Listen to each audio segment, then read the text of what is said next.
All right, today I want to talk to you about the book, Tony Robbins, Master the Game, his newest book about how to achieve financial independence and financial freedom. And it's an excellent book. It's a huge book. It's got a lot of detail. I'm going to break it down to you the best I can in about 5 minutes here to give you the high points. Obviously, if you're more interested in it, you should go get the book, study Mr. Robbins' materials, and he has all the details in there for you. Also, obviously, these are my opinions in the book. You should come up with your own conclusions, and your own conclusion on how to handle your finances, always. But anyway, financial independence. That's what Tony Robbins is after in the book. And, he's talking about it all starts with the mind. You have to believe that you can achieve financial independence. You have to believe that you're willing to take action to improve your financial situation instead of just complaining and being paralyzed by fear. He advocates a creative mind with solving financial issues. For example, he moved from California to Florida. Why? Because there's no income tax in the state of Florida. He said you might move to cheaper areas of the country. You might move to cheaper areas of the world. You may have enough money right now. If you move to another country, you're completely financially free. These are options that people won't consider, that he said you should think about. You should put all options on the table and be willing to approach all options. He says that most people handle their finances completely wrong. Obviously, you don't want to spend all your money. You want to invest as much as possible. That's how you achieve financial independence. But most people, when they're investing for their retirement, are investing in their financial freedom, they don't invest properly. They invest with high cost, high expense ratio mutual funds, and it kills them. The funds are risky when the market goes down, as we saw in 2008. It can be devastating for people on the edge of retirement. When the market goes up, you're still paying high taxes and fees. For example, if you had an 8% return on a mutual fund, your expenses and taxes may knock that down to 4%. He said the way to go in terms of investing for your financial freedom is not mutual funds, but index funds. Index funds are where you capture the entire market, one sector of the market. There's all kinds of different index funds. He likes the total stock market index from Vanguard. Because there's not as many brokers involved and not as much buying and selling and trading of stocks involved, you have two distinct advantages. One, less taxes, because you have to pay taxes every time you sell after you get gains.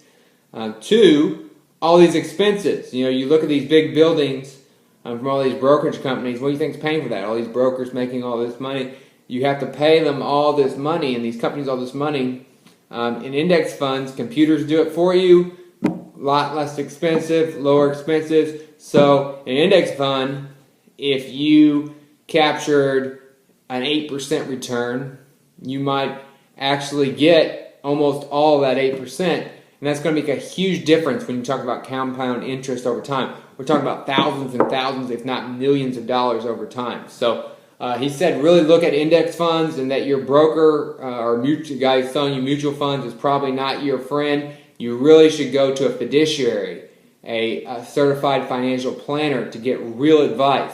A broker doesn't have to have any real standards to live up to in terms of whether they're looking out for you or whether they know enough to really help anyone. So he definitely suggests a fiduciary. And he says, most people buy too many stocks and too many mutual funds. You really should have more of the top investors guard against losing money. The number one thing when you invest is you don't want to lose money, is what he says. And he says, it should be more like 60% bonds, gold, commodities, things like that, and 40% stocks and mutual funds or stock-based index funds. And so, he says that's going to guard your risk because stocks are so risky.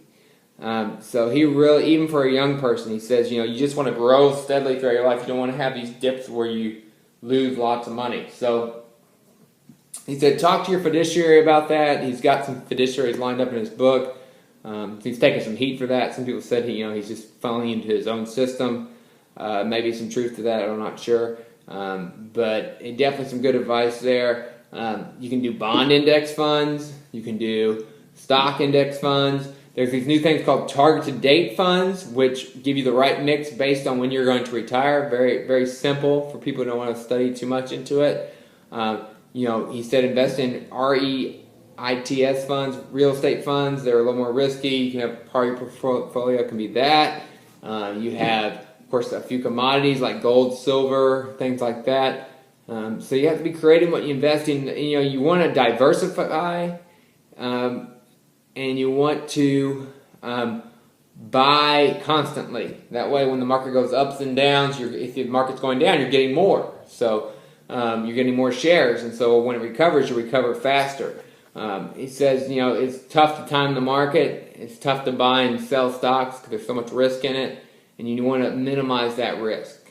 So here's a lot of details here. I've already gone 6 minutes here, but the main thing here is think outside the box when it comes to money. Believe that you can become financially free, and look at, of course, invest as much as possible, but invest smart. You don't have to just do what everyone else is doing. You don't have to do what your broker tells you to do. Do the research, and the book is perfect. If you want to do the research, he does a lot of the research for you and give you a lot of information there.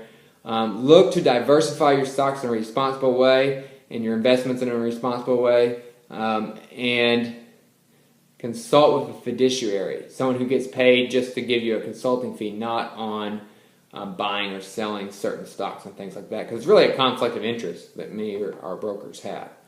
Do you have any? That's the basic overview there. That's breaking 600 pages down into 7 minutes here. So really, I would advise anyone to really read the book and then cross-reference it with other books before you make your financial decisions. And I think getting a fiduciary is good advice for anyone.